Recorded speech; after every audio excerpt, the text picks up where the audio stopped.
Desde os primórdios da fé, os anjos desempenharam papéis fundamentais na conexão entre o céu e a terra. Entre eles, Rafael se destaca como o mensageiro da cura e da proteção. Seu nome, derivado do hebraico RPL, significa literalmente Deus cura. E essa missão divina o acompanha ao longo de toda a Escritura. Embora menos mencionado do que Miguel e Gabriel, Rafael aparece de forma marcante no livro de Tobias, uma história de fé, provação e milagres. Mas quem é esse arcanjo? Qual sua verdadeira missão? Diferente de Miguel, o guerreiro celestial, ou Gabriel, o portador de mensagens, Rafael age como um guia, curador e protetor.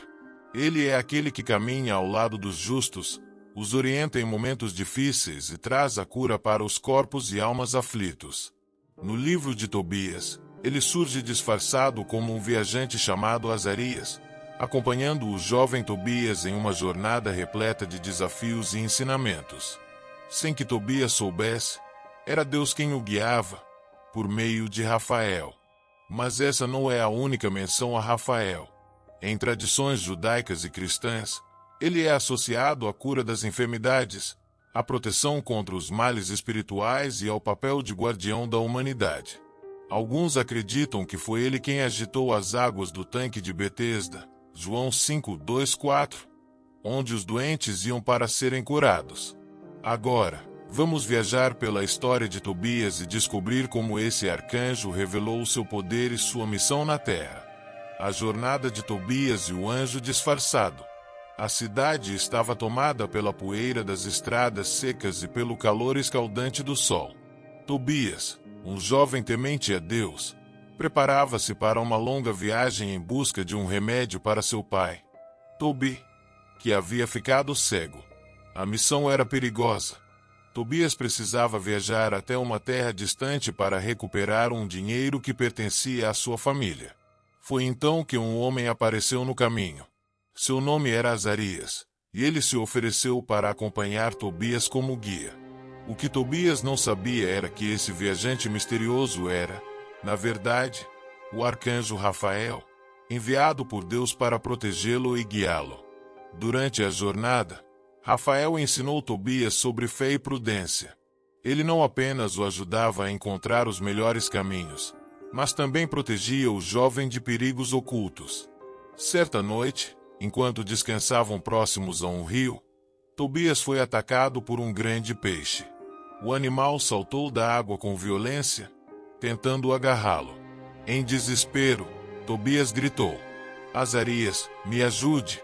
O guia, com um olhar sereno, instruiu-o: "Pegue o peixe, não tenha medo.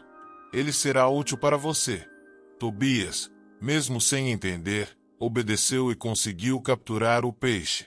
Rafael então revelou que certas partes do peixe deveriam ser guardadas, pois possuíam propriedades curativas que poderiam expulsar espíritos malignos e curar doenças. Enquanto a viagem prosseguia, Tobias começou a notar algo peculiar. Azarias parecia saber mais sobre seu destino do que um simples viajante deveria saber. Cada decisão que ele tomava parecia guiada por algo maior, como se ele conhecesse o futuro. No entanto, Tobias ainda não sabia que caminhava ao lado de um anjo do Senhor. A jornada estava apenas começando, e o propósito de Rafael ainda seria revelado de maneira surpreendente. O casamento e a batalha espiritual. Após dias de viagem, Tobias e Rafael chegaram à cidade de Ecbatana, onde morava um parente distante chamado Raguel. Lá, Tobias conheceu Sara, uma jovem bondosa, mas atormentada por um terrível fardo. Ela havia se casado 7 vezes, e todos os seus maridos morreram na noite de núpcias, vítimas de um espírito maligno chamado Asmodeu. O medo pairava sobre Sara. Ela chorava em segredo, acreditando que nunca poderia ter uma vida normal. Seu coração estava cheio de tristeza e desespero. Porém, Rafael, ainda disfarçado como Azarias, sabia que Deus tinha um propósito naquela união. Ele instruiu Tobias: "Não tenha medo de se casar com Sara. Deus a destinou a você. e eu lhe mostrarei como afastar o espírito maligno. No casamento, o temor de todos era palpável. À medida que a noite avançava, Tobias lembrou-se das palavras de Rafael. Ele pegou o fígado e o coração do peixe que havia capturado e queimou-os, liberando uma fumaça poderosa. O espírito maligno, enfurecido, fugiu para o deserto, onde Rafael o perseguiu e o prendeu com o poder de Deus. Enquanto isso, Tobias e Sara oraram juntos, pedindo a proteção divina. Pela primeira vez, Sara dormiu em paz. Pela primeira vez, ela acordou ao lado de seu marido. O milagre havia acontecido. Na manhã seguinte, quando os familiares de Sara foram ao quarto esperando encontrar mais uma tragédia, ficaram em choque ao ver que Tobias estava vivo. A alegria tomou conta da casa, e um grande banquete foi realizado para celebrar a vitória sobre o mal. Mas a jornada de Tobias ainda não estava completa. Ele ainda precisava retornar para sua casa e levar a cura para seu pai, Tobi. A missão de Rafael ainda não havia terminado. Em breve, Tobias conheceria a verdadeira identidade daquele misterioso viajante. O retorno e a cura milagrosa. Após dias de celebração em Ecbatana, Tobias sabia que era hora de voltar para casa. Ele se despediu de Raguel e Sara, levando consigo uma fortuna que seu sogro lhe entregou como presente de casamento. Rafael, sempre ao seu lado, guiava seus passos com segurança e sabedoria. O coração de Tobias estava dividido entre a alegria do casamento e a preocupação com seu pai cego, Tobi. A lembrança de seu sofrimento o fez acelerar a viagem, ansioso para vê-lo novamente.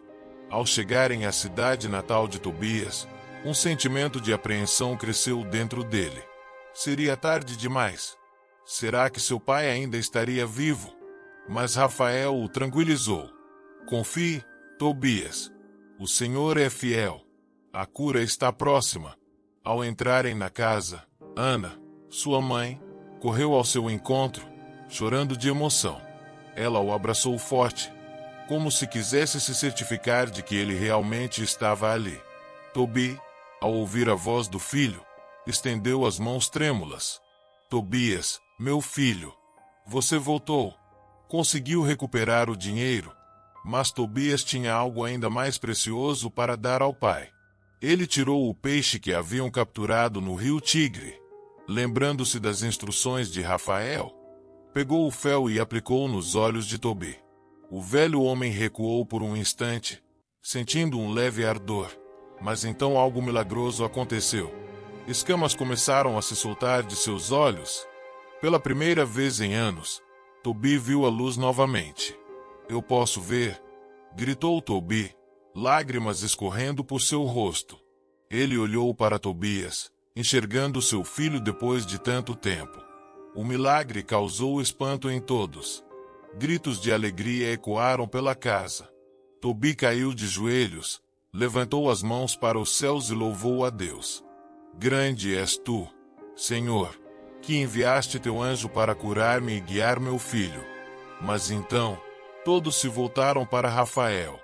Quem era aquele homem misterioso, cuja sabedoria e poder pareciam não ser deste mundo? O momento da revelação estava chegando. A revelação do anjo.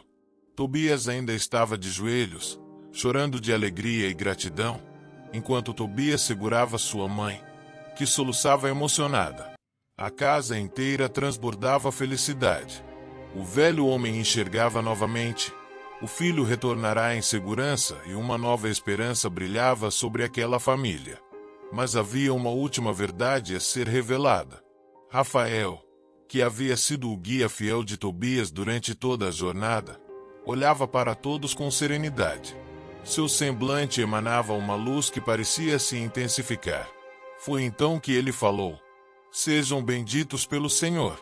Agora, permitam-me revelar quem realmente sou. A família se calou. Uma sensação de reverência tomou conta do ambiente. O ar parecia mais leve, e um silêncio profundo envolveu a casa. Então, diante de seus olhos, Rafael se transformou. Sua aparência humana desvanecia, dando lugar a algo indescritível, um ser celestial, radiante, envolto em uma luz brilhante. Seu rosto resplandecia, e sua voz ecoava com autoridade e amor. Eu sou Rafael, um dos 7 anjos que estão na presença de Deus e têm acesso à sua glória. Tobias e Tobias caíram com o rosto em terra, temerosos diante da grandiosidade daquela revelação.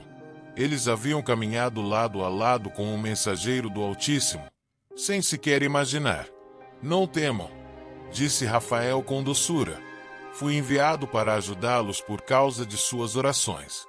Quando você, Tobias, orava em meio ao sofrimento, e você, Sara, clamava em desespero, suas súplicas subiram até o Senhor, e Ele me enviou para trazer cura e libertação. Lágrimas escorriam pelos rostos dos presentes. Deus sempre os ouvirá. Agora, eu retorno àquele que me enviou. Louvem a Deus e contem a todos sobre suas maravilhas. Dito isso, Rafael ascendeu aos céus diante de seus olhos, desaparecendo em uma luz intensa. Tobias e Tobias ficaram de joelhos, louvando o Senhor. Naquele dia, a casa deles nunca mais foi a mesma. O sofrimento foi substituído pela fé inabalável. E assim, o nome do arcanjo Rafael permaneceu entre os fiéis como símbolo da cura divina, da proteção celestial e da resposta às orações dos justos.